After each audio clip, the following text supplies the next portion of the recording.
नवमी की पौराणिक कथा।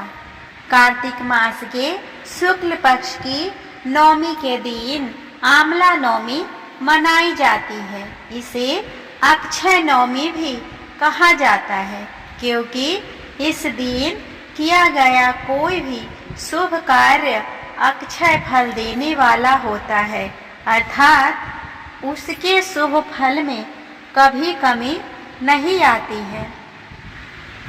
हमारे आयुर्वेद में आंवला को आयु और आरोग्यवर्धक कहा गया है। इस दिन आंवला के वृक्ष की पूजा करके उसके नीचे बैठकर भोजन करने का बड़ा महत्व है। माना गया है कि इससे वर्ष आयु आरोग्य बना रहता है। इस दिन आंवला के फल का सेवन किया जाता है। आइए जानते हैं आंवला नवमी से जुड़ी बातें, इसका महत्व और इस दिन किए जाने वाले उपायों के बारे में। आंवला नवमी का महत्व। आंवला नवमी का महत्व इसी बात से समझा जा सकता है, क्योंकि इसी दिन द्वापर युग का प्रारंभ हुआ था, जिसमें स्वयं भगवान श्री कृष्ण ने जन्म लिया था। आंवला नवमी के दिन ही भगवान श्री कृष्ण ने वृंदावन गोकुल की गलियां छोड़कर मथुरा प्रस्थान किया था। संतान और पारिवारिक सुखों की प्राप्ति के लिए रखा जाता है। व्रत इस दिन उन्होंने अपनी बाल लीलाओं का त्याग करके कर्तव्य के पथ पर पहला कदम रखा था। इसी दिन से वृंदावन की परिक्रमा भी प्रारंभ होती है। आंवला नवमी का व्रत संतान और पारिवारिक सुखों की प्राप्ति के लिए किया जाता है। यह व्रत पति पत्नी साथ में रखें तो उन्हें इसका दोगुना शुभ फल प्राप्त होता है। आंवला नवमी के दिन स्नान आदि करके किसी आंवला वृक्ष के समीप जाए, उसके आसपास साफ सफाई करके आंवला वृक्ष की जड़ में शुद्ध जल अर्पित करें। फिर उसकी जड़ में कच्चा दूध डालें। पूजन सामग्रियों से वृक्ष की पूजा करें और उसके तने पर कच्चा दूध और मौली 8 परिक्रमा करते हुए लपेटें।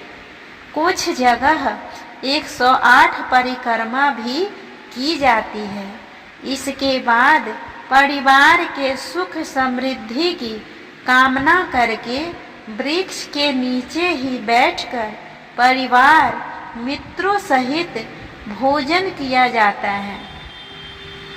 आंवला को वेद पुराणों में अत्यंत उपयोगी और पूजनीय कहा गया है। आंवला का संबंध कनकधारा स्रोत से भी है। अब हम सुनते हैं आंवला नवमी का शंकराचार्य से जुड़ा कथा। एक कथा के अनुसार एक बार जगत गुरु आदि शंकराचार्य भिक्षा मांगने एक कुटिया के सामने रुके। वहाँ एक बूढ़ी औरत रहती थी, जो अत्यंत ही गरीबी और दयनीय स्थिति में थी। शंकराचार्य की आवाज सुनकर वह बूढ़ी औरत बाहर आई। उसके हाथ में एक सूखा आंवला था। वह बोली, महात्मन, मेरे पास इस सूखे आंवले के सिवाय कुछ नहीं है जो आपको भिक्षा में दे सकूं। शंकराचार्य को उसकी स्थिति पर दया आ गई और उन्होंने उसी समय उसकी मदद करने का प्रण लिया। उन्होंने अपनी आंखें बंद की और मंत्र रूपी 22 श्लोक बोले। ये 22 श्लोक कनकधारा श्लोक के रूप में थे। माँ लक्ष्मी ने दिव्य दर्शन दिए। इससे प्रसन्न होकर माँ लक्ष्मी ने उन्हें दिव्य दर्शन दिए और कहा कि शंकराचार्य, इस औरत ने अपने पूर्व जन्म में कोई भी वस्तु दान नहीं की। यह अत्यंत कंजूस थी और मजबूरीवश कभी किसी को कुछ देना ही पड़ जाए तो यह बुरे मन से दान करती थी। इसीलिए इस जन्म में इसकी यह हालत हुई है। यह अपने कर्मों का फल भोग रही है, इसीलिए मैं इसकी कोई सहायता नहीं कर सकती। शंकराचार्य ने देवी लक्ष्मी की बात सुनकर कहा, हे महालक्ष्मी, इसने पूर्व जन्म में अवश्य दान धर्म नहीं किया है, लेकिन इस जन्म में इसने पूर्ण श्रद्धा से मुझे यह सूखा आंवला भेंट किया है। इसके घर में कुछ नहीं होते हुए भी इसने यह मुझे सौंप दिया। इस समय इसके पास यही सबसे बड़ी पूंजी है। क्या इतना भेंट करना पर्याप्त नहीं है?